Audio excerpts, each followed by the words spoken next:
I know I'm usually the last one in. I just wanted to be ready. Eager.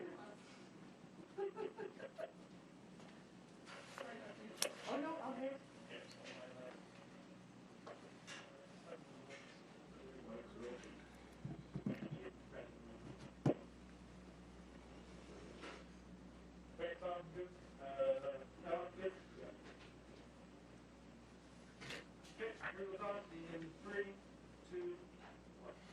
Good afternoon, everyone. Welcome to today's update on COVID-19 in Alberta. With us, as always, is Dr. Deena Hinshaw, Chief Medical Officer of Health for the province. Dr. Hinshaw will provide a brief update, and then we will open the floor to questions. Thank you, Tom, and good afternoon, everyone. Over the last 24 hours, we have identified 399 new cases of COVID-19 and completed about 10,400 tests. Our positivity rate currently stands at about 3.7%. We have identified 47 new cases of a variant of concern. This means that 734 of these cases have been identified since the first variant of concern was detected from a test sample from a returning traveller on December 15th. While any cases of a variant of concern are worrying, so far we have been able to slow the growth of these cases here in Alberta.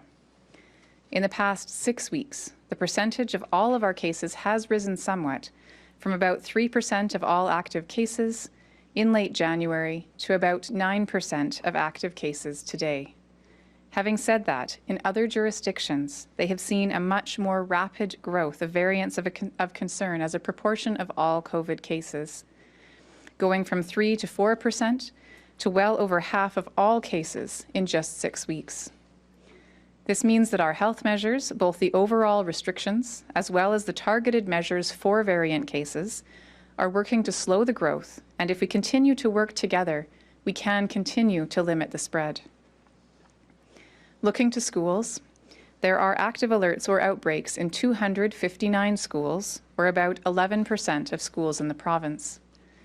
These schools have a combined total of 1,017 cases. There are 254 people in hospital, including 37 in ICU. Sadly, 2 new deaths were reported to Alberta Health in the last 24 hours. This leaves 2 more families grieving their loved ones, and my sympathies go out to them. My thoughts also go out to those who are in hospital or ICU, and to the families who are watching their loved ones battle this virus. Today, I want to talk about vaccines. Every day, there seem to be new developments about vaccines, new approvals, new shipments, expanded eligibility. And while this is all welcome news, it can be overwhelming to try and keep track of the latest information.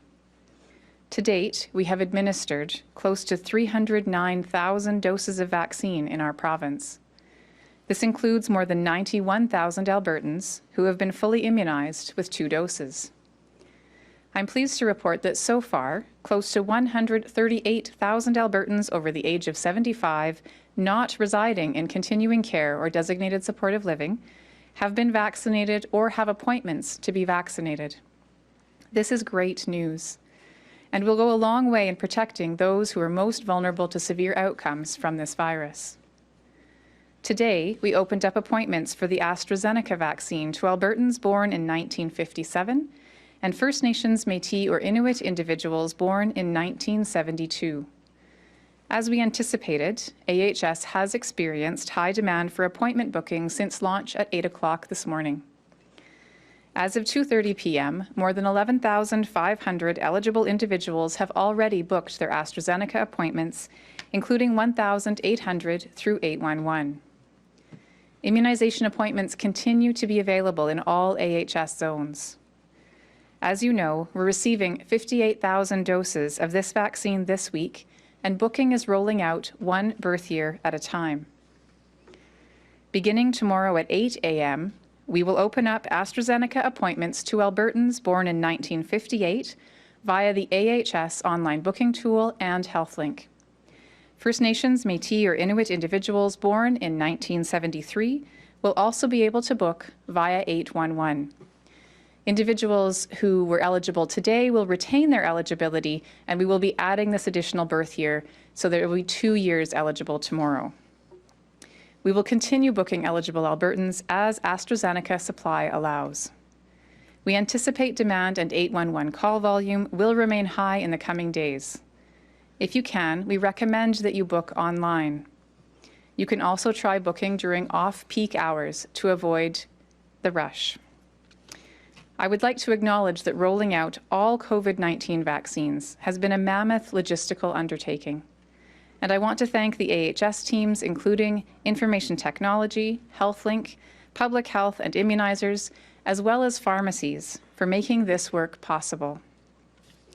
If you are eligible to get the vaccine, please do so and encourage your friends and neighbors to do so as well. The more people who become immunized, the less the virus will be able to mutate and the less it will impact our communities.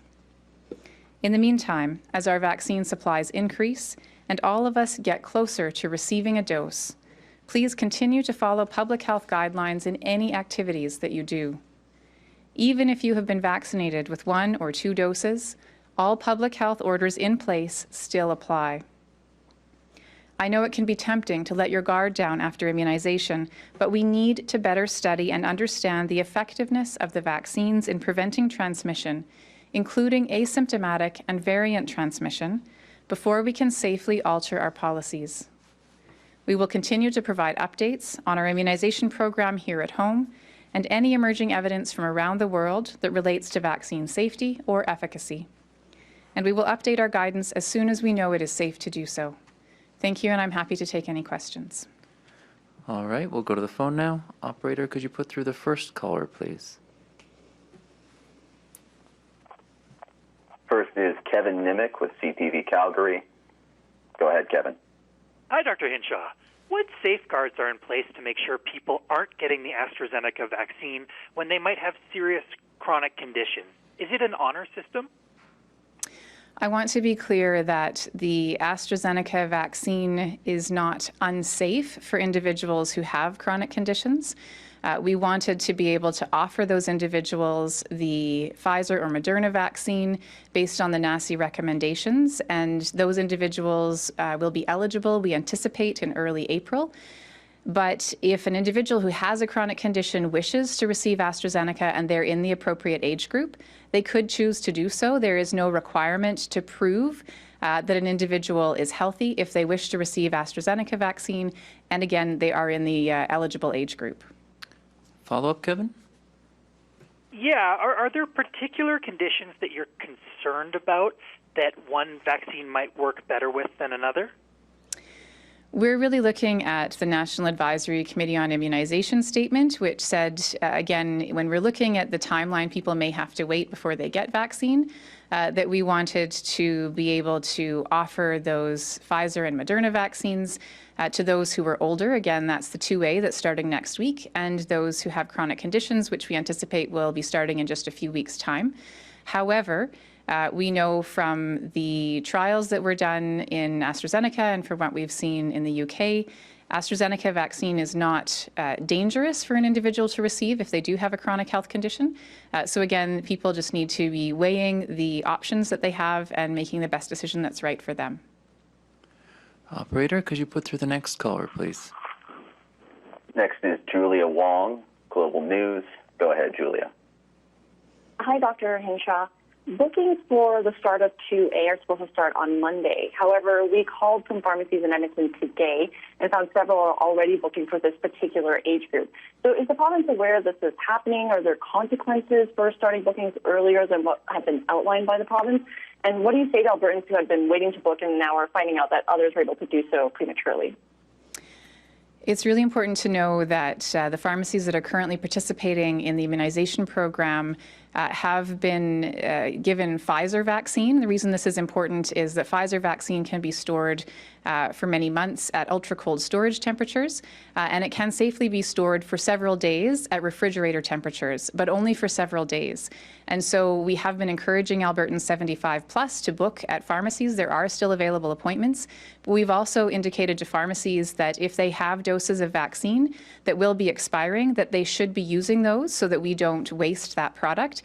And so there may be some pharmacies that have appointments still open that haven't been taken by those 75 plus, and that they would then naturally go on to that next eligible category in order to not waste the vaccine. Is there a follow-up, Julia? Yeah, I guess I'm just looking to clarify because Albertans have heard 2A bookings aren't supposed to start until Monday. But if pharmacies are already doing that now, it seems to contradict what the province has previously said. I want to be really clear that we aim our start dates based on what we anticipate will be the dates when we move from one phase to the next. But in some individual specific locations, there may be, again, all those 75 plus in that particular location who want the vaccine may have already booked either through a pharmacy or through AHS. But if that particular pharmacy has doses, it's critical that those doses not be wasted, and therefore there may be a few days between now and Monday when some individuals who are in that next age group would be offered vaccine in order to not waste those doses. So again, it's not a change from our provincial rollout. It's a strategy that ensures that we're not wasting the very precious doses of these vaccines. Operator, could you put through the next caller, please? Next is Lauren Krugel with the Canadian Press. Go ahead, Lauren. Hi, good afternoon. I was just wondering if there was any update on when the vaccine might be available from doctors' offices. I think there was some mention of that a couple of weeks ago. We've been working closely with the Alberta Medical Association to put out an expression of interest process for physician offices and primary care networks who wish to offer the vaccine. And so right now we're in that process of receiving those expressions of interest, and then we'll be working with the AMA and with those individual clinics to be able to set them up, make sure that they have all of the appropriate requirements to be able to handle, store the vaccine, and provide appropriate documentation. So all of those pieces are again being worked through, and we anticipate that at some point in April we will be able to have our physician offices also participating in the rollout. But we do need to make sure that we follow all of those steps, because in our influenza immunization campaign, for example, we have a relatively small number of physician offices offering the vaccine compared with a relatively large number of pharmacies. And so we need to make sure for those physician offices that wish to step up for COVID vaccine that we're ensuring all of that infrastructure is in place for that cold storage, for handling, and for the reporting of the vaccines. Is there a follow-up, Lauren? I was just wondering, if you can elaborate on the reasons why, the pharmacies are rolling out first. Is it just a matter of infrastructure? Is there another reason why, the pharmacies are kind of taking precedent at this point? The pharmacies for several years have been the dominant provider of our influenza immunization program, which means that for the refrigeration cold chain requirements, the reporting requirements, and all of those things that are now part of legal obligations under the immunization regulations, the pharmacies have all of that set up that's used year over year in the influenza immunization campaign. Whereas, as I mentioned, there's a relatively small number of physician offices that choose to participate in that influenza immunization campaign. And so the ability to build off of that existing infrastructure is more readily available in pharmacies. We are very happy to partner with physician offices, and they will be a great addition to our rollout of vaccine to all Albertans. But we do need to make sure that that infrastructure and the reporting requirements are in place for all of the clinics that want to come on board, which is why it's taking a little bit of extra time. All right, we've got time for 3 more callers. Operator, could you put through the next one, please? Next is Julie Dettlejack with CBC. Go ahead, Julie. Hi, Dr. Hinshaw. I was just asking about the AstraZeneca rollout for subsequent birth years. What age group are you expecting to get to with the current batch of the AstraZeneca vaccine? And what do you say to people who are closer, let's say above 50, but not quite 64, who expect to get the vaccine in the next couple of weeks? It's difficult to predict. It really does depend entirely on what the uptake is in each birth year cohort as we roll out the additional years of bookings. So if we see a significant uptake in any one of these years that uses up all of that available vaccine, then of course we wouldn't be able to expand at this time to other years. What I would say to individuals who may be on the dividing line, so would have wanted perhaps to receive AstraZeneca, but we don't perhaps get to that birth year before we use up all of this particular product, is that we are anticipating receiving additional doses in the coming weeks. And ultimately, every Albertan who wants a vaccine will be able to receive one within the next several months. So we will make more vaccine available as soon as we get it, and we will provide those opportunities to all Albertans. But because we have limited supplies right now, we do need to make sure that we are targeting, again, using age as a criteria, and then very soon those chronic conditions. Is there a follow-up, Julia? Just with those chronic conditions, when will we be able to know what those are and when that will be expected? I don't have a firm date on when those will be released, but we, as I've said before, we are very close to finalizing that list, and I know that Albertans are very keen to know what that list is, and we hope to be able to share it soon. Operator, could you put through the next caller, please? Yes. Next is Steve Seto with 660 News. Go ahead, Steve.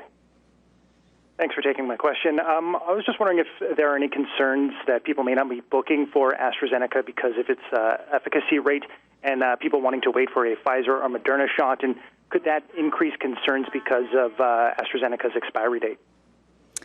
We know that a little over half of the doses we received need to be used by April 2nd, and the rest of the doses that we received do have a longer expiry date. And with the uptake we've seen in this first age group, if that continues, I believe that we will have no issue being able to provide that vaccine to Albertans who want it well before the April 2nd date of that, again, slightly more than half of the doses.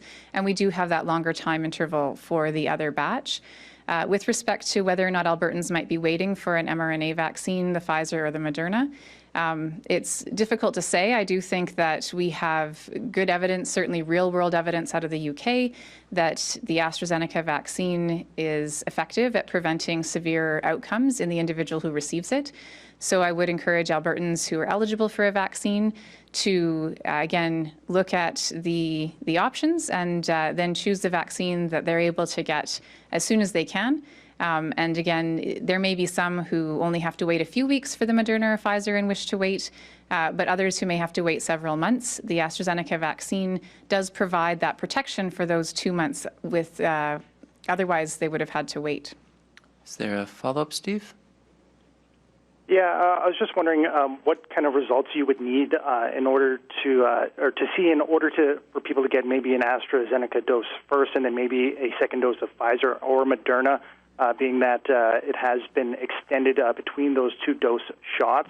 I know that you have stated before that, once you get an AstraZeneca shot, you should stick with getting a second dose of AstraZeneca.